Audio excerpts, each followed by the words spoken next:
Okay, so are you ready for your final new topic of the Algebra 1 course material? Today we're going to go over box and whiskers, so let's go. Alright, so what I have in front of me are the test scores of two students, and I made these up, so don't try to figure out which students they are because these students don't exist. I made these numbers up, okay? So let's pretend these are test scores in Algebra 1 class, alright? So with box and whiskers, the goal is to kind of talk about the spread of the data, kind of see the range, and how the data kind of groups itself. So we are going to just start by learning how to make a box and whisker plot. Okay, so the key is that you want to start by putting all of your numbers in order. Now I accidentally already have this one in order, so this one I'm going to put in order really fast.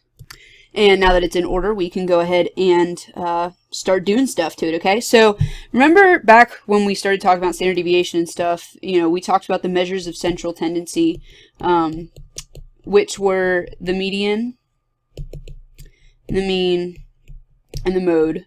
Okay, we're not going to mess with the mode right now. We don't care. The mode just means the one that happens most often. So we don't care about that right now. And then the mean we've kind of talked about, right? We talked about that with standard deviation, with variance, with mean absolute deviation, with z-scores. So we're done talking about mean. So now that leaves median, which is the middle of the data. Okay, so let's start by going ahead and putting this on this number line. Okay, so I put it on the number line, and now one thing you have nothing to write down quite yet because we're not on your notes yet, so just pay attention for now, okay? So these are the two data sets, all right? They're pretty different data sets. So we're just going to talk about how do we find the middle of the data set, okay? Oh, you know what? I'm going to add another point to this. Let's do 99 on this one, okay? Okay, so let's find the middle of each data set to start with, okay? So the way you traditionally do it is we're going to start by crossing off the data values as we count them, okay? And we're basically going to count to the inside. So we go outsides, okay? Now that one and that one. And now we have 89 and 91 make our middle. So to find the middle data value, we find the average of those two. So 89 plus 91 divided by 2 gives me an average of 90. Okay, so let's go ahead. This is our median. 90 is our median, and we're going to put that on here. Or it's not an additional data point. It's just a marker. Okay, so I'm going to mark it with a line. All right. So if we were to do the same process on our data points here, we would say, all right, that. And then that one, and then that one, and then here we go. There's my remaining two, so the middle of the data set is right there. Okay, let's go ahead and find the median down here. Now this one has one additional data point in it, so since there's an odd number, it means that one of the values of our data set should be the middle number. Okay, so we have this one, and then that one, and then that one, and then that one, and then that one, and then that one. So this here is our median. Okay, so I'm just going to draw a line that goes through here. Okay, and so our median here is going to be 85, and the median up here is 90. Okay, so what the median just did is I basically just split the data in half. So if I say find somewhere right in the middle of the data that splits the data exactly in half, then that's what our median does. Okay, so the median, I'm going to underline all this here. Okay. The median splits this into chunks of 50% of the data and 50% of the data. Okay, and then down here, here's my line. Okay, so this is, even though it's not even, this is 50% of the data, and this is 50% of the data. Okay, so to verify that, we have 1, 2, 3 items, and then 1, 2, 3 items. So 50%, 50, 50. That's good, right? And then it's basically like 3.5 items because half of this data point falls here, half of it falls there, whatever. Okay, so now up here we have 3 and 3, 50%. We're good. All right, so now pretty easy values to find now would be the min and the max. Okay, I know y'all can do that. So what's the biggest number in this data set? It looks like it's 95. Okay, so that's our max. And then our min is also easy to find, which is 85.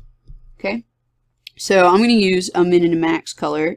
Orange is going to be my min and max color. So here's my min, and here's my max. Okay.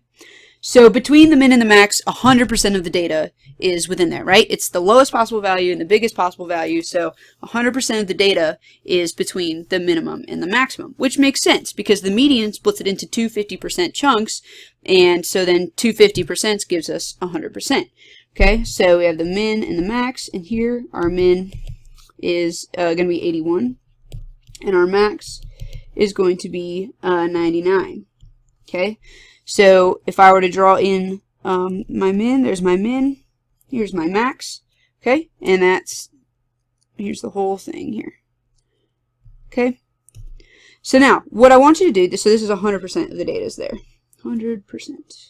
Scroll down just a little bit, okay? And up here, here's 100% of the data. All right, so now what we're going to do is if I say, hey, you know what? Let's split the lower chunk of the data into in half, okay? Basically what it's asking us to do is find the median of the lower chunk of the values, the lower 50% of the values, okay? So that would be, start here, we go 1, 2, and then look at that. There's our center value, okay? So now I will use blue for this one, right? All right, so now what percentage of the data technically lies between here and here? Well, it's half of 50, right? So that's 25%. And out of all the data, that's 1/4 of the data, because now I've made 1/4 of it, right? I split half in half, so that gave me 1/4, 25%. Okay? What we just found is called the lower quartile, or Q1, okay? So the lower quartile, or Q1, right? Quartile, quart means 4, so quartile means it breaks it into 4. So if it's the lower one, it's going to be the first 1/4 of the data, okay? So that lower quartile is falling at 87 for us, all right? Now, what percent of the data falls between that lower quartile and the median then? The median, that's going to be another 25%, right? Which makes sense because 50% is between the minimum and the median, okay? So now there's the upper quartile, and I'll bet you can guess what that is, right? We're going to split the top half of the data in half again, okay? So if we have 1, 2, 3, here we go. Here's the upper quartile, all right, and that's at 93, all right? And 25% of the data is in here, and 25% of the data is in here. Okay, so let's do the same thing down here. This is also called Q3. So the upper quartile is the top fourth of the data, right? Anything that's above that upper quartile is in the top fourth, the top 25% of the data, or the 25th percentile. We'll talk more about that term in a second. Okay. So it's above that. It's going to be above the upper quartile. So Q1 down here is, let's split this in half. So we have 1, 2. So it's going to be right here at 82. Okay. And up here we have 1, 2. So it's going to be right in the middle of this, which is going to be right there at 92.5. Okay. So we have 25%, 25%, 25%, and 25%. Okay.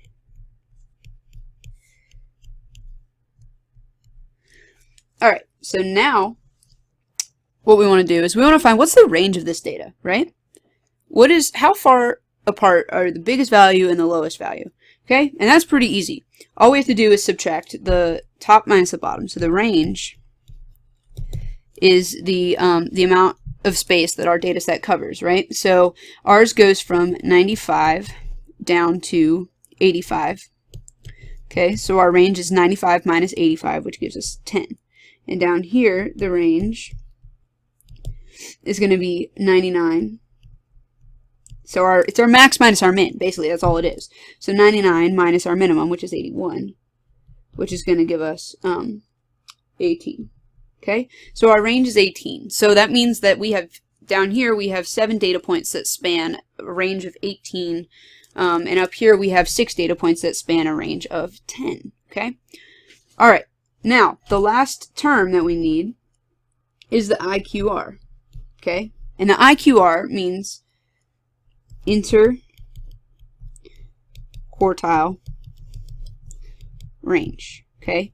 So if the range is the max minus the min, interquartile means within the quartiles. So we have the upper quartile and the lower quartile, so we find it the same way we find the range of all the data set, we just use the 2 quartiles. So we have the upper quartile, Q3 minus Q1, all right, which is going to be 93 minus 87, which is going to give us, it's going to give us 6. So so that means that this between these two blue lines, it spans a distance of 6. Okay, so let's connect these. All right, so our lower quartile, Q1, our median, and our upper quartile, Q3, they make the box part of the box and whisker plot. Okay, so if we connect these with a nice pretty box, all right, the line that's in the middle of it is going to be the median. All right, now if we connect the box to the whisker, to the max and the min, then we get our whiskers.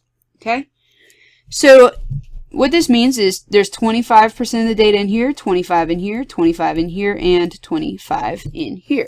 Down here, we can see the data is much more spread out, and so look how big and weird our data set gets. Ready?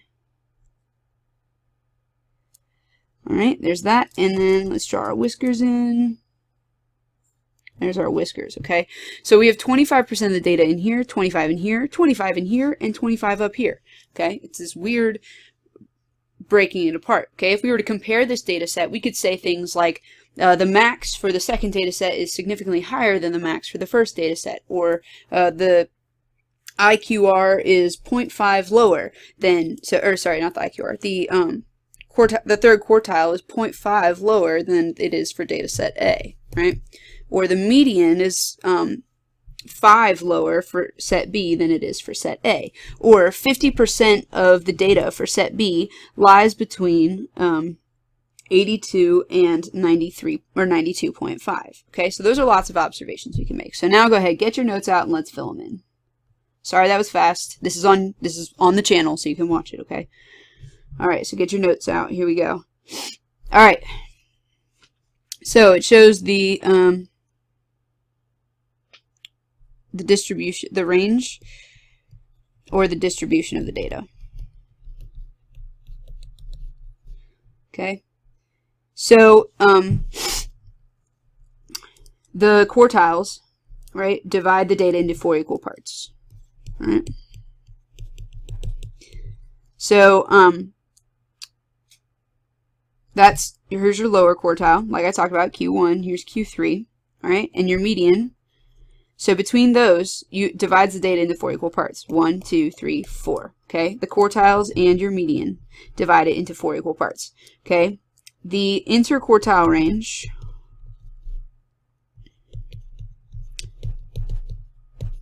which is the length of the box, is found doing Q3 minus Q1, just like I talked about above. Okay, and then the range would be the max minus the min. Okay, so you can add that in. Range is the max minus the min if you need it. Okay, so let's jump down here. All right, so what is the 5-number summary for Miami, Florida? Okay, so that's saying what is your min, your max, your median, and then your 2 Qs, your Q1 and Q2. Okay, so Miami is this top one. Okay, I'll put Miami in blue here. All right. The key is being able to just read these, all right? So we want min, max, median, and then Q1 and Q3, all right? So the max at Miami is 7, okay? My Q3 is at 6.5, okay? At 5.5, I have my median, okay? So here's my median. And then at Q1, I have my at 5, and then at the min I have 3. Okay, so then we want to look at the 5-number summary for New Orleans. Okay, so I'll go ahead and do that in a different color. Okay, so we want min, max, and median, and Q1 and Q3. All right, so the min for New Orleans is at 1.5. Okay, the max is going to be the biggest value, so that's at 9. The median for New Orleans is the middle line in the middle of the box, which is at 5. And then we have Q1, which is right here, which looks like it's at 2.5. And then at Q3, we have 7. Okay? So now it's asking what percent of Miami's data lies above 3 inches, right? So if we look at this, we see that the min is at 3. So that means that 100% of the data lies above or equal to that 3 inches. Okay, so that's, we can say 100%. Okay, and that's because the whole box plot lies above it. What percent of New Orleans data falls below 5 inches? So here's the median, and at median, that is 50% of the data, just like we just talked about. So that's 50% of the data. Okay. What city has a larger interquartile range? Well, let's find it. So the IQR for New Orleans is going to be 7 minus 2.5. And then the IQR for Miami is going to be 6.5 minus 5. Okay, so that's 1.5, right? And then up here, 7 minus 2.5 is going to give us 4.5. Okay, so, no, I totally just lied. It's going to be, no, that's right, 4.5 is right, okay? And we can see that this box is much bigger than this box, all right? So the IQR has to be bigger, okay? So that's the box is bigger, and the data is more spread out, and it's the answer is New Orleans, N-O, okay? All right, which city has a larger variability of the rainfall? Okay, so variability means that if it's dispersed, it's spread out more, then it's going to be more variable, right? It's not as consistent, it's not all falling in the same place. So which one has a larger variability of rainfall? Obviously, it's going to be New Orleans because it's very, very spread out. They're either getting nothing or they're getting a ton, okay? So New Orleans, okay? That's because it's got, we know for all the reasons, right? Q1 and Q3 are higher. The median is way in the middle of Miami's, and then the max and the mins are lower. So it's just a really spread out data set, okay? And it's relatively evenly distributed, right? The median kind of lies in the middle of it, and so that means that the data isn't skewed to one side. If the median was way down here, right, then we would know that all the data was falling down here. If 50% of the data lies between here and there, then it would be skewed to the bottom. We'd just have some outliers that were kind of shifting it, right? So the variability is pretty high for New Orleans. All right, so let's do an example. So Marcus Davis signed a free agent contract with the New York Giants following the NFL draft this April. That means last April. And so his receiving yards, I think it was actually 2 Aprils ago, per game are listed below. Okay, so put the data in numerical order and determine the 5-number summary. So I'm going to use this opportunity to show you how to use your calculator to do this. Okay, so we're just going to go ahead and we are going to push new document. Okay, and we are going to go ahead and put a list and spreadsheet on there. Okay, so it's really important that we name our data. Okay, so we name it, and then we just type in the data just like we usually do. All right, so the data for this is 82, 48, 129, 29, 101, 66, 144, 58, 43, 68, 104, 33, and 62. Okay, so we put all that data in there, and now watch this. If we go ahead and calculate those one variable statistics like we're used to, statistics, stat calculations, one variable statistics, my box is down here, so I'm good. I push OK, and boom, one variable statistics. Would you look at what it pops out? It gives me the min, it gives me Q1, it gives me the median, it gives me Q3, and it gives me the max in the order that I need to put them on a box plot. Isn't that convenient? I love it. Okay, so we have this here, and if you forget what order they go in, your calculator puts it in order. Okay, and now you just know that between here and here, 25%, between here and here, 25%, between here and here, 25%, and between here and here, 25%. 4 sets of 25%. Okay, so now what I want to do is I want to actually make a box plot with my calculator. Okay, so if I push Control, Doc, and then I put data and statistics in here. Okay, there's my totally random data. Now I'm going to put X in here, so that's why we had to name it. We put it in there, now it sorts it, okay? It puts it on a number line for us. But I don't want to make a scatter plot, so I'm going to go to Menu, Plot Type, and Box Plot. Boom, we have a box plot, okay? And if you hover over it, it tells you what the data points are, okay? It has the min, the quartile 1, median, quartile 3, and your max, okay? So that's how you can put it on here. And as long as you know that 25, 25, 25, and 25, you pretty much have a good chunk of your test ready as far as box plot goes, okay? So let's go ahead and pop back over to our notes. So based on the values that the calculator gave us, if we want to sketch this, then we just have to put that 29, that minimum 29 that it gave us, and then it gave us Q1 of 45.5, so 45.5 right around there, and then it gave us that median at 66, okay, so this is where half of the data falls. Half the data falls between here and at the bottom, okay? At Q3, 102.5. Okay, so 100, 102.5, I think is going to be right there. And then our maximum is at 144. Okay, so we can just go ahead and box and whisker it up. Okay, my middle 3 points make this box. All right, and here's my median. Draw that line in the middle, and now some whiskers.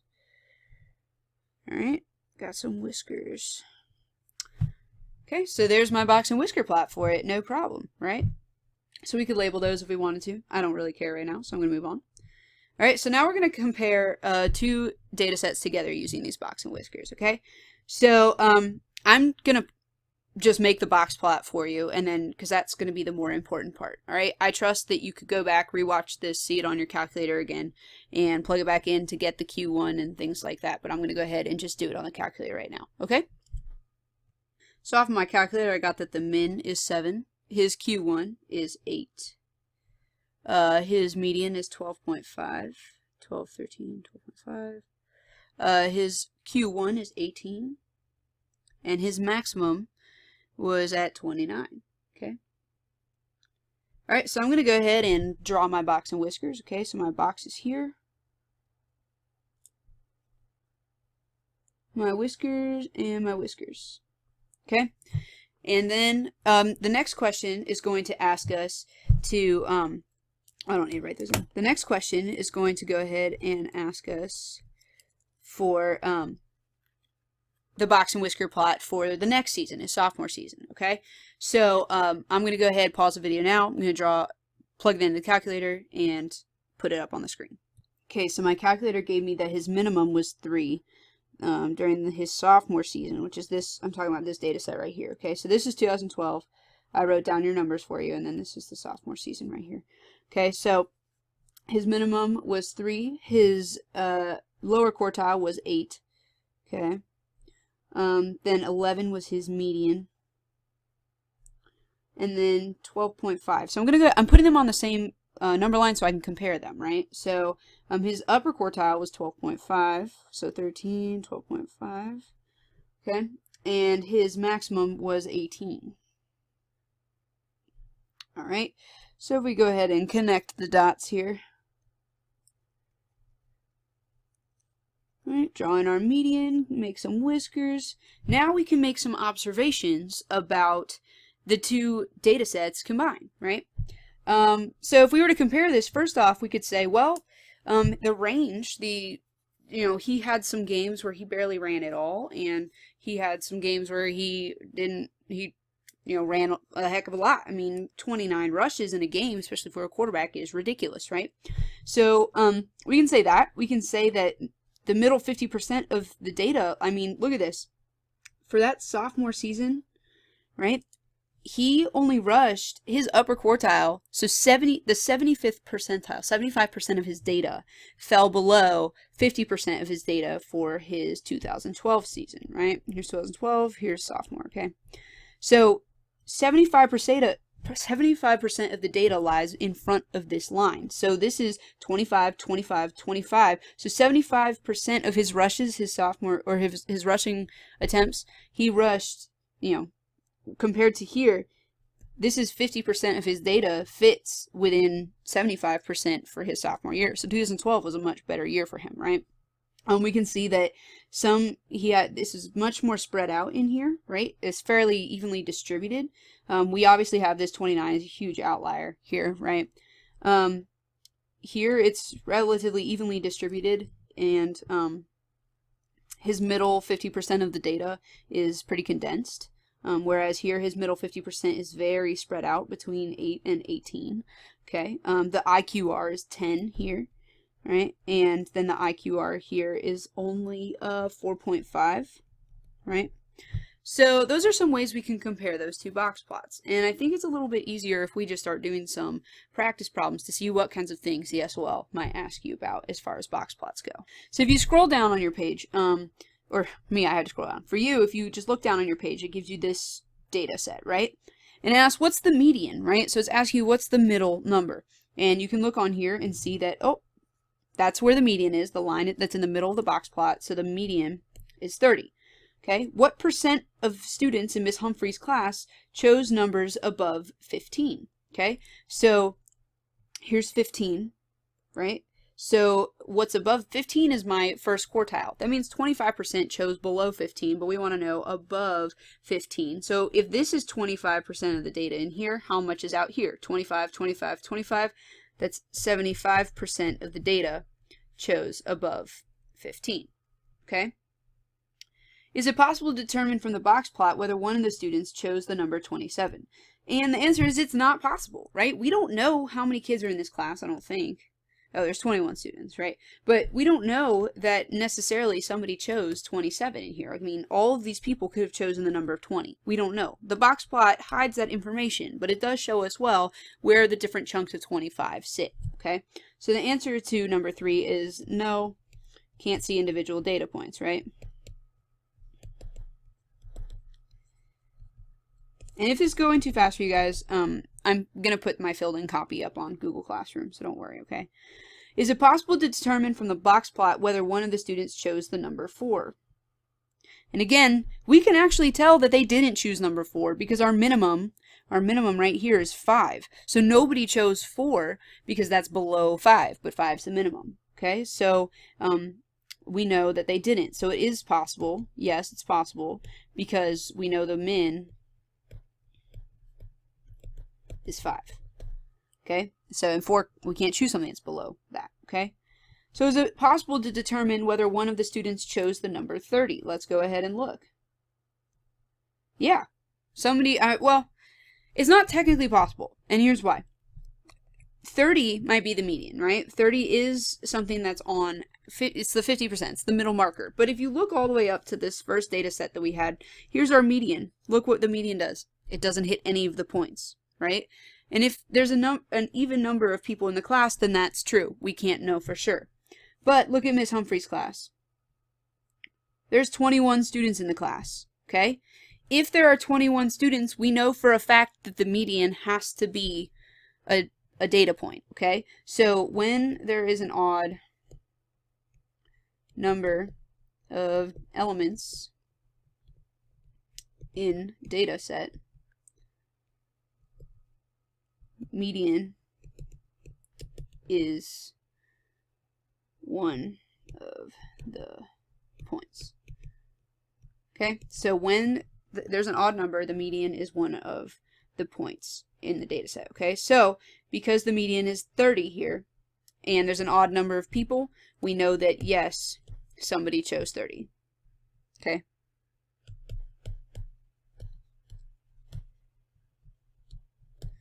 Alright, so now I'm going to work through some examples. Alright, so these are just some samples I pulled off of IA that we're just going to go through real fast. Okay, so the range of the data set, alright, range is max minus the min. Okay, so the max here is in between 30 and 35, so we could probably say that's about 32.5 is the max. And then the min here is 10. So that means that 12.5, maybe whatever's closest to 12.5 is going to be our best estimate of the range for this one. Okay, so there's 11. All right, hope that makes sense. All right, so for number 2, we ask, what is the lower extreme of this data set? Well, what's the lowest value on the number line? There's our min, so 10 is our lower extreme. Alright, the box and whisker plot shows the heights in inches of tomatoes grown in pots compared to tomatoes grown in the garden. Okay, so using the median as the measure, which is closest to the difference in heights between the potted tomatoes and the garden tomatoes. Okay, so all it's saying is find the median of each data set and then compare them. Okay, so it wants the difference, which means we're going to subtract. So 65 is our median there. Okay, it's the line in the middle of the box, and the median here is 65, 66, 67, 68 is 68. Okay, so what's the difference between those? What's the difference between 68 and 65? Well, that's a difference of 3. So the difference between these is it's about a 3-inch difference. Okay. All right, what is the median of this data? Again, we're just looking for this central point in the box plot. Okay, so this is hitting right at 75, so we know that the median is at 75. Okay, so you got to be able to read these box plots. All right, got to be able to read them. Okay. And median means middle. You know, you have 1, 2, 3, 4, 5 data points. So which one is the middle one? The one in the middle, number 3. Okay. All right. Box and whisker plot shows the number of people by age attending a circus last week. Okay. So which conclusion can be justified by the data shown in the box and whisker plot? So people attending the circus were between the ages of 5 to 38. So can that be justified? Min is 5, max is around 38. Yeah, that could be justified by the box and whisker plot. Okay. No one over the age of 32 attended the circus. Well, 32 is our upper quartile. It means 25% of the people that attended the circus were above the age of 32. Okay, so B is not right. C, more people between the ages of 5 and 15 attended the circus. So here's 5, here's 15. That's not even 25% of the data, right? So we know that more, I don't know what it's supposed to be more than, but only about 25%, not even 25% of the people were between 5 and 15, so that's out. That's not right. The median age of the people attending the circus was 20. Here's my median. The median is 30, so that's not right, okay? So which conclusion? A. People were between 5 and 38. Approximately what percentage of people who attended the workshop fell between the ages of 17 and 30 years of age? Okay, well, here's 17. 17 is my Q1, and the median here is 30, okay? So that's my median, right? And so since this chunks it up into 25% chunks, we have 25, 25, 25, 25, right? Well, this is just one 25% chunk, so that means that F, 25%, is our answer, okay? All right, so let's compare these, okay? Colin caught 15 fish in each of the 2 ponds on his ranch, and the box and whisker plots summarize the lengths in inches of the fish from each pond. So the lengths of the fish from Willow Pond have a, let's see, so their mean is equal to 20 inches. Well, let's see. We can't really tell the mean from our box and whisker plot, okay? And that's because the mean is going to be the balance point of the data set, all right? So since we don't know the actual data, we can't find the mean, so we're going to hold off on A, all right? The median of Willow Pond is equal to 12 inches, okay? So 10, 11, there's my median. Well, actually, my median is equal to 11, so it cannot be equal to 12, so it's not B, all right? The fish from Willow Pond have a greater range than the lengths from those of Taylor Pond. So the range here is going to be 15, 16, 17, 18.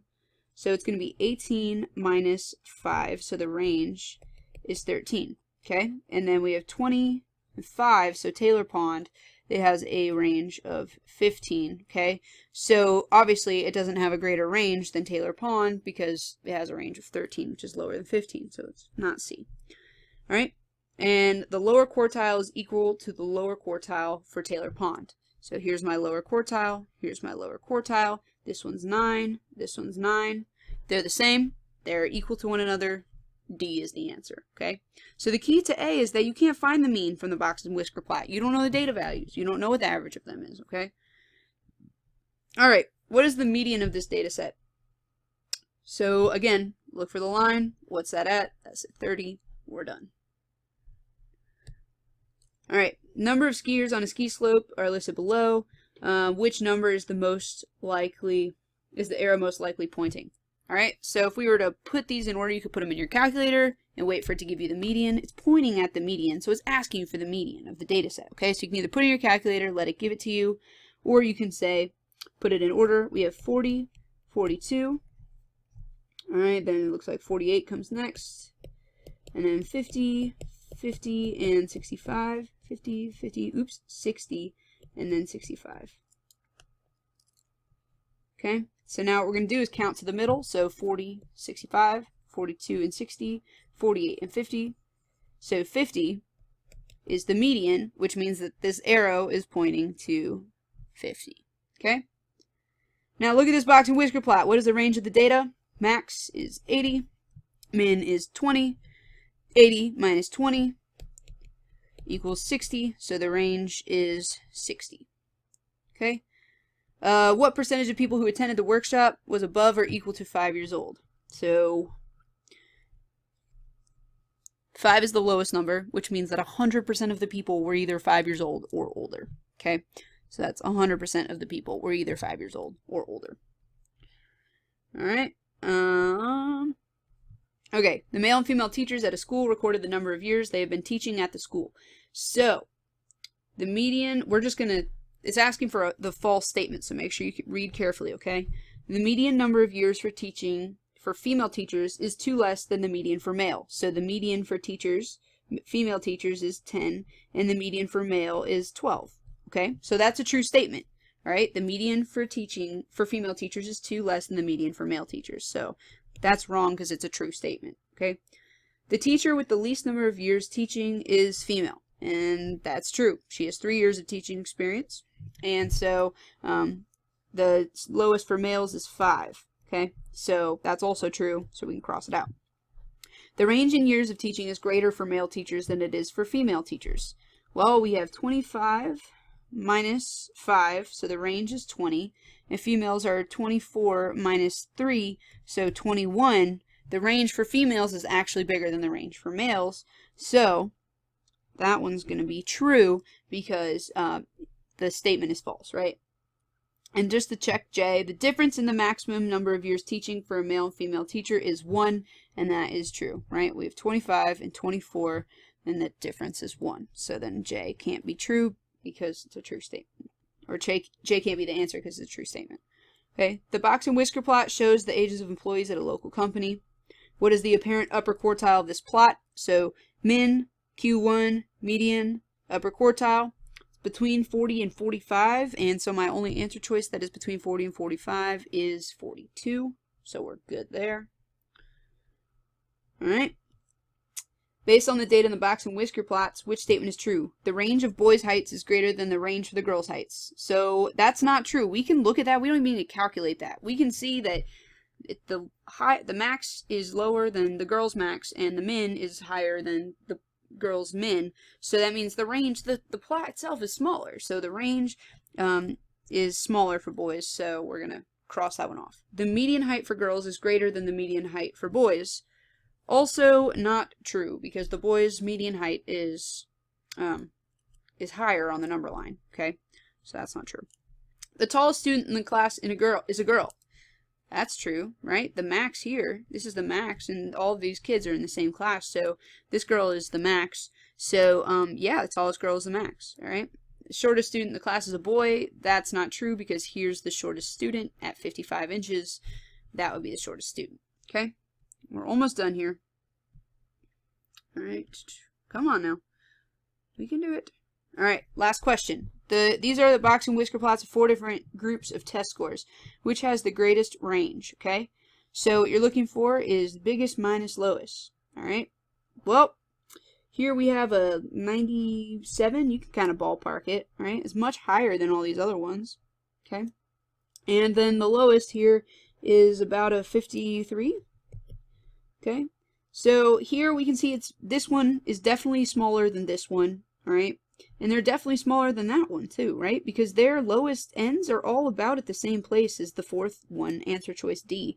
But their upper ends, their maximums, are all smaller than answer choice D. So we can cross them all out without even having to calculate what that range is. We can see that it's a longer plot, so it has to have a bigger range, okay?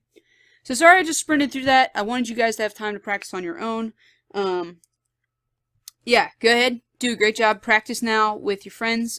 Do the last 3 pages, which have z-scores, and it has box and whisker plots, and it has other stuff. And if you finish that, then keep working through the things in your packet. It's practice for almost everything. All right? Come to class Wednesday with questions for me, ready to review hard for your test, and get this stuff done. All right, guys? Have a good day.